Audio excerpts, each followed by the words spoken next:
క్రీస్తునందు ప్రియమైన వారలారా, మీకందరికీ కూడా ప్రభువైన యేసు క్రీస్తు వారి యొక్క మహోన్నతమైన ఘనమైన నామమున మీకందరికీ కూడా వందనములను నేను మీకు తెలియజేస్తుంటున్నాను. మరి ఈ సమయంలో మనం ఉంటున్న ఈ క్లిష్టమైన పరిస్థితులలో, విపత్కరమైన పరిస్థితులలో మన శరణ్యము మన దేవుడే అన్న సత్యాన్ని మనము జ్ఞాపకము చేసుకునవలసిన వారంగా మనం ఉంటున్నాము. ఈ సమయంలో దేవుని పట్ల మన యొక్క విశ్వాసాన్ని మనము వెల్లడి పరిచే వారంగా ఉండవలసిన వారంగా మనం ఉంటున్నాము. మరి ఈ సమయంలో నేను మీతో ధ్యానం చేయాలి అని అనుకున్న అంశము ఏమిటి అంటే, దేవుడు మనకు తోడుగా ఉన్నాడు. అయితే ఎటువంటి పరిస్థితులలో ఆయన తోడుగా ఉంటాడు అన్న విషయాన్ని కూడా లేఖనానుసారంగా నేను పరిశీలన చేయాలని నేను ఆశపడుతున్నాను. మరి యేసు ప్రభు వారికి ఇవ్వబడిన ఒక బిరుదులలో ఒకటి ఇమ్మానుయేల్. ఇమ్మానుయేల్ అనగా దేవుడు మనకు తోడు అని అర్థం. అవును ప్రియమైన వారు, దేవుడు మనకు తోడుగానే ఉంటాడు. అయితే మనం లోక పరిస్థితులను, మనం ఉంటున్న స్థితిగతులను మనం గమనించినట్లయితే, మరి కీర్తనాకారుడు 91వ కీర్తన 10వ వచనంలో సెలవిచ్చిన రీతిగా, నరుని ఆయుష్ 70 సంవత్సరములు, అధిక బలమున్న ఎడల 80 సంవత్సరములు, ఆయనను వాటి వైభవము ఆయాసమే దుఃఖమే అని సెలవిచ్చినట్లుగా మనం చూస్తున్నాం. అనగా మనము జీవిస్తున్న ఈ జీవిత యాత్ర అంతా కూడా మరి దుఃఖముతో ఉన్నట్లుగా మనం చూస్తున్నాం. ప్రసంగి గ్రంథకర్త కూడా తన గ్రంథంలో ఒక మాట సెలవిచ్చాడు. దేవుడు సుఖ దుఃఖములను జతపరిచి ఉన్నాడు అనే మాట అక్కడ మనం చూస్తున్నాం. అంటే సుఖాన్ని దుఃఖాన్ని కూడా దేవుడు జతపరిచి ఉన్నాడు. అయితే ప్రియమైన వారలారా, ఈ సమయంలో మనం జ్ఞాపకం చేసుకోవాలి, ఈ క్లిష్టమైన పరిస్థితులలో కూడా దేవుని తోడ్పాటు మనకు ఉన్నది అన్న విషయాన్ని మనం మర్చిపోకూడదని నేను మీకు జ్ఞాపకం చేస్తూ ఉంటున్నాను. మరి మన ప్రభు అయిన యేసు క్రీస్తు వారే సెలవిచ్చారు. యోహాను సువార్త 16వ అధ్యాయము 33వ వచనం గమనించినట్లయితే, లోకములో మీకు శ్రమ కలుగును, అయినను ధైర్యం తెచ్చుకొనుడి, నేను లోకమును జయించి ఉన్నానని ప్రభువు మనకు సెలవిచ్చారు. అవును ప్రియమైన వారలారా, లోకములో మనకు శ్రమలు అనేవి వస్తాయి అని దేవుడు ఖచ్చితంగా సెలవిచ్చాడు. శ్రమలు రావు అని ఎక్కడ చెప్పబడలేదు అనే విషయాన్ని నేను మీకు జ్ఞాపకం చేస్తున్నాను. అయితే ఈ శ్రమలలో కూడా దేవుడు మనకు తోడుగా ఉంటాడు అన్న విషయాన్ని మనం మర్చిపోకూడదు. శ్రమలలో దేవుడు మనకు తోడుగా ఉంటాడు అనే విషయాన్ని మనం ఎన్నడూ కూడా మర్చిపోకూడదు. కారణం ఏమిటి అంటే, ప్రభువే సెలవిచ్చారు, లోకంలో మీకు శ్రమ కలుగుతుంది, అయినా ధైర్యం తెచ్చుకోండి అన్నాడు. అనగా ఈ శ్రమలు వచ్చినప్పుడు మనం అధైర్యపడవలసిన అవసరత లేదు, భయపడవలసిన అవసరత లేదు. కారణం ఏమిటి అంటే, ఈ శ్రమలలో నుండి దేవుడు మనల్ని తప్పిస్తాడని, ఈ శ్రమలలో దేవుడు మనకు తోడుగా ఉంటాడు అన్న విషయాన్ని మనము మరచిపోకూడదనే విషయాన్ని నేను మీకు జ్ఞాపకం చేస్తుంటున్నాను. అందుకని పేతురు రాసిన మొదటి పత్రిక 5వ అధ్యాయము 9వ వచనాన్ని ఒకసారి గమనించినట్లయితే, పేతురు రాసిన మొదటి పత్రిక 5వ అధ్యాయము 9వ వచనంలో, లోకమందున్న మీ సహోదరుల యందు ఈ విధమైన శ్రమలే నెరవేరుచున్నవని ఎరిగి విశ్వాసమందు స్థిరులై వానిని ఎదిరించుడి అనే మాట మనం చూస్తున్నాం. లోకమందు మీ సహోదరుల యందు ఈ విధమైన శ్రమలే నెరవేరుచున్నవని ఎరిగి విశ్వాసమందు స్థిరులై వానిని ఎదురించుగంటాడు.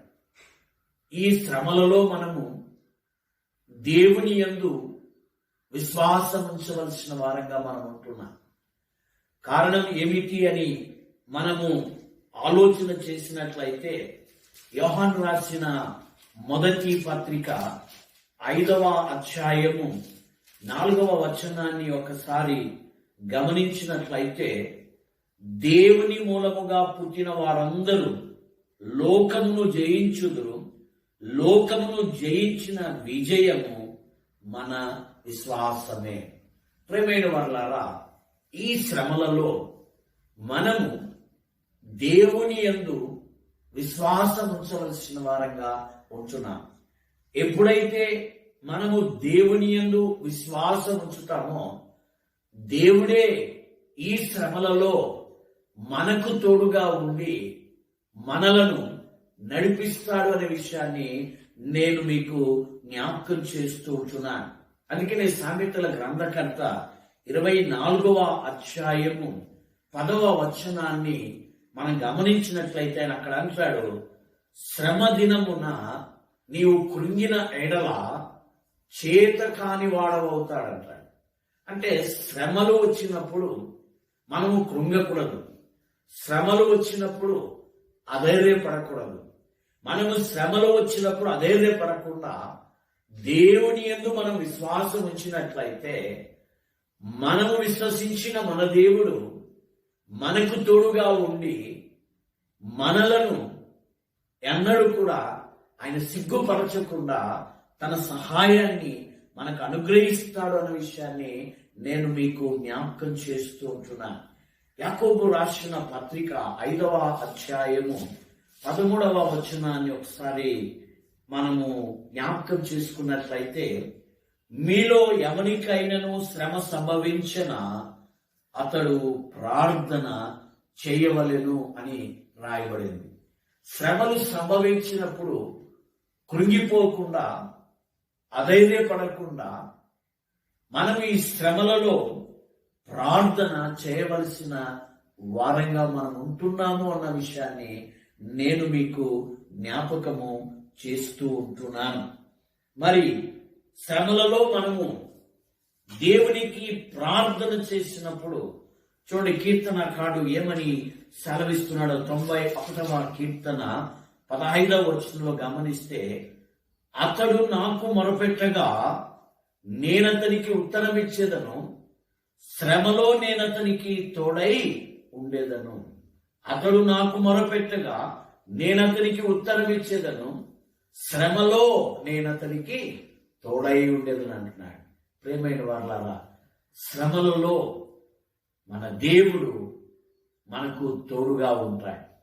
అయితే ఈ శ్రమలలో మనం అధైర్యపడకుండా, కృంగిపోకుండా, కలవరపడకుండా మనము దేవుని యందు నిరీక్షణ కూడా ఉంచాలని లేఖన భాగంలో మనం చూస్తున్నాం. కీర్తన 42వ కీర్తన 11వ వచనంలోను, మరి అదే వచనం 43వ కీర్తన 5వ వచనంలో అదే మాటలు మనం చూస్తుంటున్నాం.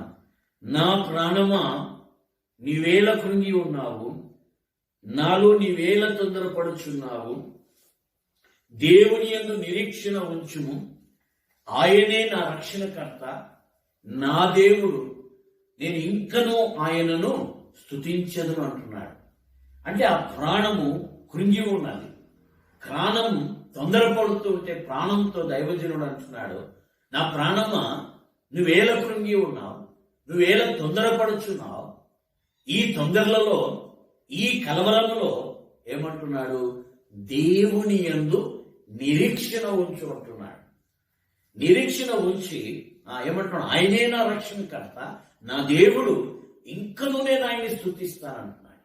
అంటే ఈ క్లిష్టమైన పరిస్థితులలో, ఈ క్లిష్టమైన స్థితులలో ప్రియమైన మనము జ్ఞాపకం చేసుకుందాం, మన దేవుని యందు మనము విశ్వాసం ఉంచాలి. ఆ దేవునికి మనము ప్రార్థన చేయాలి. ఆ దేవుని యందు నిరీక్షణ మనము ఉంచవలసిన వారంగా ఉంటున్నామన్న విషయాన్ని నేను మీకు జ్ఞాపకం చేస్తుంటున్నాను. అవును ప్రియమైన వారలారా, మన జీవితాలలో ఈ శ్రమలు అనేటివి వస్తాయి అని మాత్రం మనం జ్ఞాపకం చేసుకున్నాం. ఎందుకనగా మరి మనము గమనించినట్లయితే ఆ ప్రకటన గ్రంథం 7వ అధ్యాయము 14వ వచనాన్ని ఒకసారి మనం గమనించినట్లయితే అక్కడ ఒక సమూహాన్ని చూచి దేవుడు అడిగినప్పుడు జవాబు చూడండి. అందుకు నేను, అయ్యా నీకే తెలియననగా అతడు ఇలాగ నాతో చెప్పాను, వీరు మహాశ్రమల నుండి వచ్చిన వారు గొర్రెపిల్ల రక్తంలో తమ వస్త్రములను ఉదుక్కొని వాటిని తెలుపు చేసుకునేది. అవును ప్రియమైన వారలారా, మరి ఈ శ్రమలను అనే వాటిని మనము అనుభవించాలి, వాటి గుండా మనము వెళ్ళాలి అనే విషయాన్ని మనము జ్ఞాపకము చేసుకునవలసిన వారంగా ఉంటున్నాం. ఈ లోక జీవిత యాత్రలో, ఈ లోకంలో మనము ఈ శ్రమలు అనేటివి వస్తాయి, వాటిని అనుభవించాలి. అందుకని పౌలు ఏమంటున్నాడు చూడండి, అపోస్తల కార్యముల గ్రంథం 14వ అధ్యాయం 22వ వచనంలో గమనించినట్లయితే, శిష్యుల మనస్సులను దృఢపరిచి విశ్వాసమందు నిలకడగా ఉండవలననియు అనేక శ్రమలను అనుభవించి మనము దేవుని రాజ్యములో ప్రవేశింపవలనని వారిని హెచ్చరించెను. అవును ప్రియమైన వారలారా, పౌలు తన శిష్యులను మనస్సులను దృఢపరిచాడంట. దృఢపరిచి వారితో చెప్తున్న మాట ఏంటంటే, విశ్వాసముందు ఎలా ఉండాలంట, నిలకడగా ఉండవలనని అనేక శ్రమలను మనము అనుభవించి మనము దేవుని రాజ్యములో ప్రవేశం చేయాలని పౌలు మరి తన శిష్యులకు చెప్పినట్లుగా మనం చూస్తున్నాం. అవును ప్రియమైన వారలారా, అంటే ఈ మాటలను బట్టి లోకంలో మనకు శ్రమ కలుగుతుంది. అయితే ఈ శ్రమలు వచ్చినప్పుడు అధైర్యపడకుండా, భయపడకుండా, కృంగిపోకుండా, కలవరపడకుండా, లోకమును జయించిన దేవుడు ఉన్నాడు అని ధైర్యం తెచ్చుకొని ఆ దేవుని యందు విశ్వాసం ఉంచి ఆ దేవునికి ప్రార్థన చేసి ఆ దేవుని యందు నిరీక్షణ ఉంచి ఈ శ్రమలలో మనము ముందుకు సాగవలసిన వారమై ఉంటున్నామన్న విషయాన్ని నేను మీకు జ్ఞాపకం చేస్తుంటున్నాను. మరి ఇంకొక విషయాన్ని కూడా మనం జ్ఞాపకం చేసుకుందాం. ఇర్మియా గ్రంథం 1వ అధ్యాయము 19వ వచనాన్ని మనం జ్ఞాపకం చేసుకున్నట్లయితే, ఇర్మియా గ్రంథం 1వ అధ్యాయము 19వ వచనములో మనం గమనించినట్లయితే అక్కడ దేవుడు ఇర్మియాతో సెలవిస్తున్నాడు, వారు నీతో యుద్ధము చేతురు కానీ నిన్ను విడిపించుటకు నేను నీకు తోడై ఉన్నందున వారు నీపై విజయము పొందజాలరు, ఇదే యెహోవా వాక్కు. ప్రియమైన వారలారా, ఇర్మియాను దేవుడు పిలిచినప్పుడు, ఇర్మియాను దైవ సేవకు దేవుడు పిలిచినప్పుడు ఇర్మియా కూడా ఒక విషయాన్ని చెబుతుంటూ 6వ వచనంలో గమనించినట్లయితే, అయ్యో ప్రభువుకి యెహోవా చింతగించుము, నేను బాలుడనే, మాటలాడుటకు నాకు శక్తి చాలదని అనగా దేవుడు అంటున్నాడు, యెహోవా నాకిలా సెలవిచ్చెను, నేను బాలుడు అనవద్దు, నేను నిన్ను పంపు వారి యొద్దకు నీవు పోవలను, నీకు ఆజ్ఞాపించిన సంగతులన్నీ చెప్పవలను, వారికి భయపడకుము, నిన్ను విడిపించుటకు నేను నీకు తోడై ఉన్నాను. ప్రియమైన వారలారా, దేవుడు ఇర్మియాకు అంత గొప్ప వాగ్దానం ఇస్తున్నాడు చూడండి. అవును ప్రియమైన వారలారా, నువ్వు భయపడొద్దు, నిన్ను విడిపించడానికి ఇదిగో నేను నీకు తోడై ఉన్నాను అంటూ 19వ వచనంలో ఏం చెప్తున్నాడు, వారు నీతో యుద్ధము చేతులు కానీ నిన్ను విడిపించుటకు నేను నీకు తోడై ఉన్నందున నీపై నీ విజయాన్ని పొందజాలరు. ప్రియమైన వారలారా, మానవ జీవితం అంతా, ఈ జీవిత యాత్ర అంతా కూడా మరి యుద్ధముతో కూడి ఉన్నది. అందుకనే యోబు గ్రంథకర్త తన గ్రంథములో 7వ అధ్యాయం 1వ వచనం అన్నాడు, భూమి మీద నరుల కాలము యుద్ధ కాలము కాదా అన్నాడు. భూమి మీద నరుల కాలము యుద్ధ కాలము కాదా అంటున్నాడు. అవును ప్రియమైన వారలారా, మన ఈ కాలము యుద్ధ కాలం. మనము యుద్ధము చేయవలసిన వారమై ఉంటున్నాము. అవును ప్రియమైన వారలారా, ఈ లోక జీవిత యాత్రలో మనం యుద్ధము చేయవలసిన వారంగా ఉంటున్నాం. అయితే జ్ఞాపకం చేసుకుందాం, మరి ఇర్మియా భక్తునికి అని సెలవిచ్చారు, వారు యుద్ధం చేస్తారు కానీ నేను నీకు తోడై ఉన్నందున ఏం పొందలేరు, వాళ్ళు విజయాన్ని పొందలేరు. అవును ప్రియమైన వారలారా, జ్ఞాపకం చేసుకుందాం, ఈ నరుల కాలం అనేది, ఈ జీవిత కాలం అనేది యుద్ధముతోనే కూడింది. మనము యుద్ధము చేయవలసిన వారమై ఉంటున్నామన్న విషయాన్ని నేను మీకు జ్ఞాపకం చేస్తుంటున్నాను. మరి సామాన్యంగా మనం ఆలోచన చేసినట్లయితే, మరి గొల్యాతు మీదికి దావీదు యుద్ధానికి వెళ్తున్నాడు. మరి ఈ యుద్ధానికి దావీదు వెళ్తున్నప్పుడు ఒక చక్కని మాట ఆయన సెలవిస్తాడు. సమూయేలు మొదటి గ్రంథం 17వ అధ్యాయం 45వ వచనంలో చూస్తే, యెహోవా పేరట నేను నీ మీదికి వచ్చుచున్నాను. ఎవరి పేరట వస్తున్నాడంట? యెహోవా పేరట నేను నీ మీదికి వస్తున్నాను, యుద్ధము యెహోవాది అని చెప్పినట్లుగా మనం చూస్తున్నాం. ప్రియమైన వారలారా, మనం అనుకుంటాము మనమేదో యుద్ధం చేస్తామని అనుకుంటున్నాం. కానీ ప్రియమైన వారలారా, మన పక్షాన మన దేవుడు ఉన్నాడు అనే విషయాన్ని మనం జ్ఞాపకం చేసుకోవాలి. జనరల్ గా మనం ఆలోచన చేస్తే గొల్యాతును చంపేంత శక్తి, బలము దావీదుకు లేదు. కానీ దావీదేమంటున్నాడు? యుద్ధము ఎవరిదన్నాడు? యెహోవాది అన్నాడు. యుద్ధము యెహోవాది, యెహోవా పేరట నేను నీ మీదకి వస్తున్నానన్నాడు. అవును ప్రియమైన వారలారా, మనం ఈ జీవిత యాత్రలో, ఈ యుద్ధంలో మనం ముందుకు సాగాలి. అయితే ఎలా సాగాలి? ఆయన పేరట మనం ముందుకు సాగినప్పుడు యుద్ధాన్ని ఆయనే చేసేవాడు ఉన్నాడనే విషయాన్ని మనం జ్ఞాపకం చేసుకోవాలి. మరి దినవృత్తాంతంలో 2వ గ్రంథం 20వ అధ్యాయం 12వ వచనంలో గమనించినట్లయితే, మరి యెహోషాపాతు రాజు మీదికి మరి 3 రాజులు కూడి ఆయన మీదికి గొప్ప సైన్యంతో వచ్చినప్పుడు యెహోషాపాతు రాజు అంటున్నాడు, ఈ గొప్ప సైన్యముతో యుద్ధము చేయుటకు మాకు శక్తి చాలదు, నీవే మాకు దిక్కు అని చెప్పి యెహోషాపాతు రాజు దేవుని సన్నిధానంలో ప్రార్థన చేసినట్లుగా మనం చూస్తున్నాం. 3 రాజులు ఏకమై గొప్ప సైన్యముతో ఆయన మీదకి వచ్చారు. కానీ అప్పుడు ఆయన దేవుడికి ప్రార్థన చేస్తున్నాడు, ఈ గొప్ప సైన్యముతో యుద్ధము చేయడానికి మాకు శక్తి చాలదు, నీవే మా దిక్కు అంటున్నాడు. ప్రియమైన వారలారా, ఈ యుద్ధములో మన దిక్కు ఎవరు? మనకు తోడు ఎవరంటే మన ప్రభువే. మన ప్రభువే మనకు దిక్కు. వారు యుద్ధం చేస్తారు, కానీ మన పైన వారు విజయాన్ని పొందలేరు. కారణం ఏంటి? దానికి దేవుడు మనకు తోడుగా ఉన్నాడు.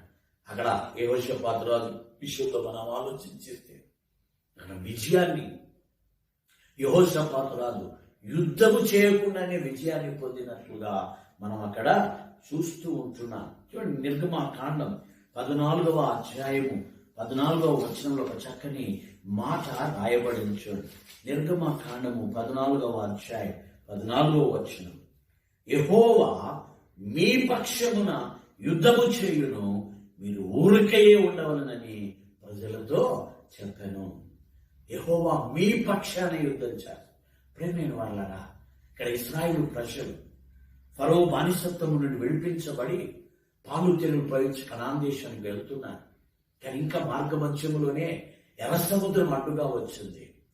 మరి వెనక్కి వెళ్దామంటే ఫరో సైన్యం వెనకల వస్తుంది.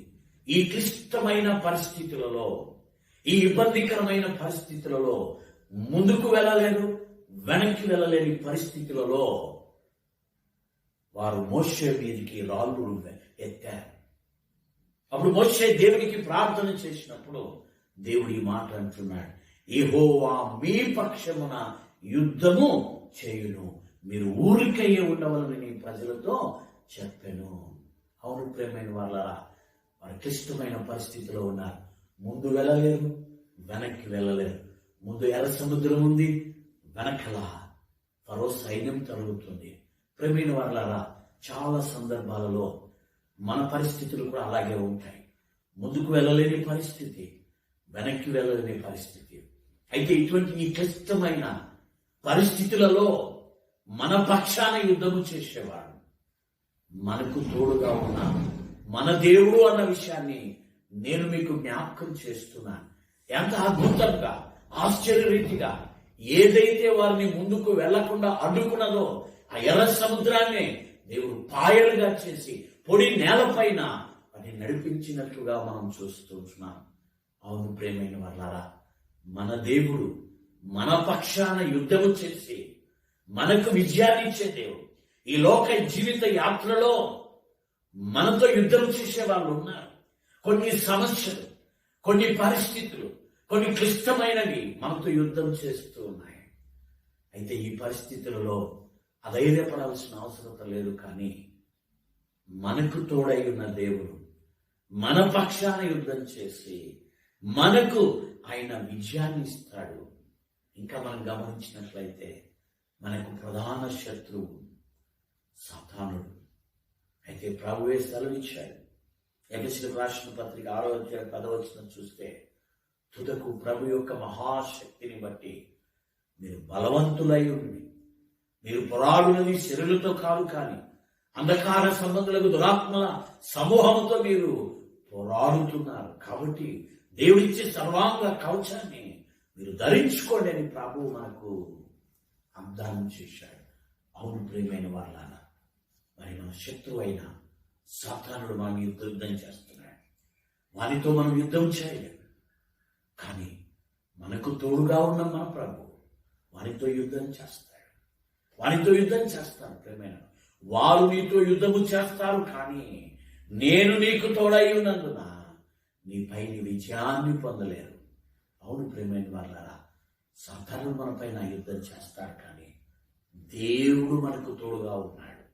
దేవుడు మనకు తోడుగా ఉన్నాడు గనక వాడు మన పైన విజయాన్ని పొందలేరు అన్న విషయాన్ని నేను మీకు జ్ఞాపకము చేస్తూ ఉంటున్నాను. ఇంకొక విషయాన్ని కూడా మనము గమనించినట్లయితే, మరి 23వ కీర్తన గ్రంథం 23వ కీర్తన మనకందరికీ తెలుస్తుంది. యెహోవా నా కాపరి, నాకు లేమి కలగదు. అంటే దేవుడు మనకు కాపరిగా ఉన్నాడు. అందుకనే భక్తుడు ఏమంటున్నాడంటే, నా కాపరిగా ఉన్నాడు గనక నాకు లేమి కలగదు. శాంతికరమైన జలములు అన్నాడు, పచ్చిక బయళ్ళు ఆయన తోడుగా ఉన్నాడు అన్నాడు. అయితే ప్రియమైన వాళ్ళారా, అదే పరిస్థితులలో మరి 4వ వచనంలో మనం గమనించినట్లయితే, గాఢాంధకారపు లోయలో నేను సంచరించినను ఏ అపాయమునకు భయపడను, నీ దుడ్డు కర్ర నీ దండము నన్ను ఆదరించును. ప్రియమైన వాళ్ళారా, మరి ఆయన కాపరిగానే ఉన్నాడు కదా, లేమి కలగదు అన్నాడు కదా. అవును ప్రియమైన వాళ్ళారా, నీవు నేను ఆయన కాపరత్వం కింద ఉన్నప్పటికీ, ఆయన గొర్రెలుగా మనం ఉన్నప్పటికీ, కొన్ని సందర్భాలు మన జీవితాలలో గాఢాంధకారపు లోయలు వస్తాయి. మర్చిపోవద్దండి, ఆయన కాపరత్వంలోనే మనం ఉన్నాం. ఆయన కాపరి కిందనే మనం ఉన్నాము. లేవి కలగదు. కానీ కొన్ని సందర్భాలలో గాఢాంధకారపు లోయలు వస్తాయి. జాగ్రత్త. కానీ గాఢాంధకారపు లోయలో ఏమంటున్నాడు భక్తుడు, సంచరించినను అంటున్నాడు. ప్రియమైన వాళ్ళారా, గాఢాంధకారపు లోయలో భక్తుడు ఏం చేస్తున్నాడట, సంచరిస్తున్నాడట. కానీ నేను సంచరించినను ఏ అపాయమునకు భయపడను. కారణం ఏంటి? అయ్యా, నువ్వు నా కాపరిగా ఉన్నావు కనుక ఈ గాఢాంధకారపు లోయలో నేను వచ్చినప్పటికీ నీ దుడ్డు కర్ర నీ దండము నన్నేం చేస్తుంది, ఆదరిస్తుంది అని భక్తుడు సెలవిస్తున్నాడు. ప్రియమైన వాళ్ళారా, మన జీవితాలలో కూడా మరి ఇప్పుడు గాఢాంధకారపు లోయలే, క్లిష్టమైన పరిస్థితే. ఈ క్లిష్టమైన పరిస్థితులలో మనకు అవసరమైంది ఏంటి? ఆదరణ. ఆదరించే దిక్కు అవసరం మనకి. ఈ ఆదరణకర్త ఎవరు? మన ప్రభు అయిన యేసుక్రీస్తు అన్న విషయాన్ని మనం మర్చిపో. ప్రభువే సెలవిచ్చారు, నేను వెళ్ళి తండ్రిని వేడుకుంటాను, మీ కొరకు ఒక ఆదరణకర్తను నేను పంపిస్తానన్నాడు. యోహాను సువార్త 14:16 ప్రకారం నేను వెళుతాను, తండ్రిని వేడుకుంటాను, మీ కొరకు ఒక ఆదరణకర్తను పంపిస్తానన్నాడు. ఆయన చెప్పిన రీతిగానే ప్రియమైన వాళ్ళారా, ఆదరణకర్త అయిన పరిశుద్ధాత్మ దేవుణ్ణి మన మధ్యకు పంపించాడు. ఇప్పుడు పరిశుద్ధాత్మ దేవుని ద్వారా మనం ఏం కావాలి? ఆదరించబడాలి. అందుకనే కీర్తనకాడు 94వ కీర్తన 19వ వచనంలో చక్కని మాట సెలవిస్తుంటున్నాడు. 94వ కీర్తన 19వ వచనంలో, నా అంతరంగమందు విచారములు హెచ్చగా నీ గొప్ప ఆదరణ నా ప్రాణమునకు నెమ్మది కలగజేయుచున్నది. నా అంతరంగమందు విచారములు హెచ్చగా నీ గొప్ప ఆదరణ నా ప్రాణమునకు నెమ్మది కలగజేస్తుంది. మన అంతరంగాల్లో ఏంటండి? విచారాలు హెచ్చిపోతున్నాయి. విచారపడుతున్నా, వేదన పడుతున్నా, బాధలో ఉన్నా, నిరుత్సాహంలో ఉన్నా. అయితే భక్తుడు అంటున్నాడు, నా అంతరంగమందు విచారములు హెచ్చగా నీ గొప్ప ఆదరణ నా ప్రాణమునకు నెమ్మది కలగజేయును. ప్రియమైన వాళ్ళరా, జ్ఞాపకం చేసుకుందాం. నెమ్మది మనకు అవసరం, ఆదరణ మనకు అవసరం. అందుకే ప్రభు ముందుగానే చదివించాడు, నేను శాంతిని మీకు అనుగ్రహించి వెలుచున్నాను, లోకమిచ్చినట్లు కాదు, నా శాంతే నేను మీకు ఇస్తానని ప్రభు మనకు వాగ్దానం చేశాడు. ప్రియమైన వాళ్ళరా, ఈ క్లిష్టమైన పరిస్థితులలో, ఈ గాఢాంధకారమైన పరిస్థితులలో ప్రభువే మనల్ని ఆదరిస్తాడు. ప్రభువే మనకు నెమ్మదినిస్తాడు. ప్రభువే మనకు సమాధానం ఇస్తాడు. ప్రభువే మనకు శాంతినిస్తాడు అన్న విషయాన్ని మనం మర్చిపోకూడదు అనే విషయాన్ని నేను మీకు జ్ఞాపకము చేస్తున్నాను.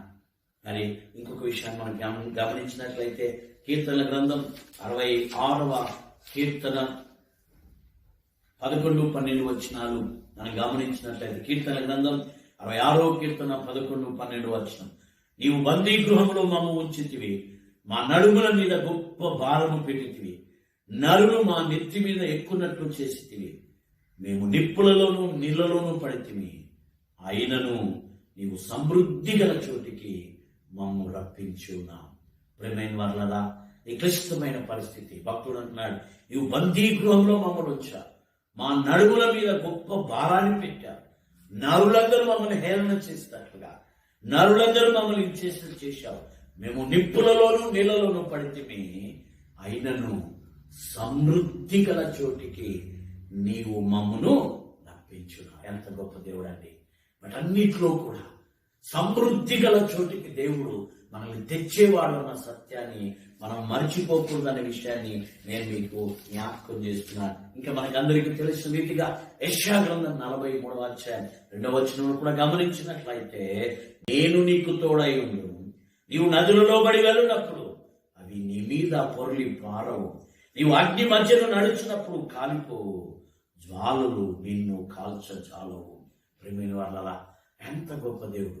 జలములలో బడి వెళ్తుంటే నేను నీకు తోడుగా ఉంటాను, నదులలో బడి వెళ్తుంటే అవి నీ మీద పొరలి పారవు, అగ్ని మధ్యను నడిచినప్పుడు జ్వాలలు నిన్ను కాల్చవు. అవును ప్రియమైన వాళ్ళరా, దేవుని బిడ్డలుగా మనం జ్ఞాపకం చేసుకున్నాం, మన దేవుడు మనకు తోడుగా ఉన్నాడు. శ్రమలలో ఆయన మనకు తోడుగా ఉంటాడు. ఆయన తన సహాయాన్ని మనకు అనుగ్రహిస్తాడు. ఈ యుద్ధ కాలంలో కూడా మన పక్షాన యుద్ధం చేస్తాడు. గాఢాంధకారపు లోయలో కూడా తోడుగా ఉంటాడు. మరి బందీ గృహంలో ఉన్నప్పటికీ, క్లిష్టమైన పరిస్థితిలో ఉన్నప్పటికీ సమృద్ధి గల చోటికి దేవుడు మనల్ని నడిపిస్తాడు. ఎంత గొప్ప దేవుణ్ణి మనం కలిగి ఉన్నాం కనుక ప్రియమైన వాళ్ళరా, షడ్రక్ మెషక్ అబేద్నెగోలు ఆ క్లిష్టమైన పరిస్థితులలో, మరి అగ్నిగుండానికి వెళ్ళే పరిస్థితులలో రాజుతో ఒక మాట అన్నారు, రాజా, మా దేవుడు మమ్మను రక్షించడానికి సామర్థ్యము కలిగిన వాడు. ప్రియమైన వాళ్ళారా, ఈ కరోనా వైరస్ నుండి మనల్ని తప్పించడానికి మన దేవుడు సామర్థ్యము కలిగిన గొప్ప దేవుడు అన్న విషయాన్ని మర్చిపోవద్దండి. ఈ క్లిష్టమైన పరిస్థితులలో, ఈ ఇబ్బందికరమైన పరిస్థితులలో, ఈ శ్రమలలో, మరి యొక్క గాఢాంధకారపు లోయలలో మనం భయపడక మన దేవుని విశ్వాసం ఉంచి ఆయనకు ప్రార్థించి ఆయనను వేడుకొని ఈ ఉపద్రవం నుండి తప్పించబడి దేవుని నామాన్ని గణపడదాం. అటువంటి కృప దేవుడు మన అందరికీ ఇచ్చి ఈ క్లిష్టమైన పరిస్థితిలో ధైర్యపరిచి బలపరిచి నిబ్బరమైన మనస్సునిచ్చి తన దీవెనాశీస్సులతో నింపునుగాక. ఆమేన్, ఆమేన్. ప్రేమ కలిగిన మా ప్రియ పరలోకమందున్న మా తండ్రి, ప్రస్తుత ప్రపంచమున్న ఈ పరిస్థితులలో, మేముంటున్న ఈ పరిస్థితులలో ప్రభువా, మాకు దిక్కు నీవే ప్రభువా, మా ఆశ్రయము నీవే ప్రభువా. ఈ శ్రమలలో నీవే మాకు తోడుగా ఉండునైనా. వారు మీ పైన యుద్ధం చేస్తారన్నారు. కరోనా వైరస్ మా పైన యుద్ధం చేస్తాను, కానీ అది జయాన్ని పొందదు, నేను మీకు తోడుగా ఉన్నానన్నారు. గొప్ప దేవా, కరోనా వైరస్ బారి నుండి మమ్మల్ని అందరినీ తప్పించండి. కరోనా వైరస్ బారిన పడిన బిడ్డలను మీ గాయపడిన హస్తం చేత తాకి సంపూర్ణ స్వస్థత దయచేయమని అడుగుతున్నాను ప్రభా. కరోనా వైరస్ నియంత్రించడానికి ఎవరైతే ప్రయాసపడుతున్నారో, పాటుపడుతున్నారో ఆ బిడ్డలందరినీ జ్ఞాపకం చేసుకొని వారికి ఆ వైరస్ సోకకుండా దాన్ని గద్దించి లాయపరిచి గుణపరిచి వారి ఆలోచనలో వారికి తోడుగా ఉంది. వారు తీర్మానం చేసిన తీర్మానంలో తోడుగా ఉంది. ఈ వైరస్ అందరం కూడా సఖ్యతతో ఎదిరించి దాని నుండి విజయం పొందగలిగిన కృపను, ధన్యతను, భాగ్యాన్ని మాకందరికీ అనుగ్రహించుమని మా ప్రభువైన యేసుక్రీస్తు ద్వారా వేడుకొంచున్నాం తండ్రి. ఆమేన్, ఆమేన్, ఆమేన్.